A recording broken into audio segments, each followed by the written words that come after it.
继续来关心中国新闻真相报道。中共两会即将在北京召开，周四北京城一改雾霾深重的天气，刮起了大风。不过大风没有吹走雾霾，反而是带来了沙尘暴，有些地区甚至已经到了伸手不见五指的地步。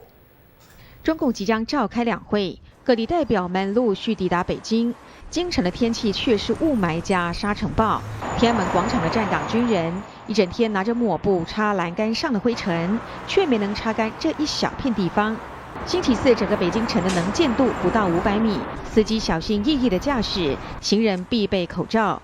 居民则发愁，这种天气怎么才能干净的晾干衣服？现在这天吧，本来是预报的是有雾嘛，其实现在我觉得是沙尘，都掺在一块儿了，所以呢睁不开眼也张不开嘴。你看我这样，全副武装。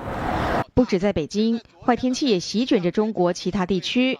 在山西、宁夏等省份，跟北京一样，笼罩在一片雾霾和沙尘之中，有些地区甚至伸手不见五指。而在东北的吉林、辽宁以及内蒙，虽然没有雾霾，却碰上了大雪。纷飞的大雪阻挡着人们出行的脚步，也让机场和高速公路临时关闭。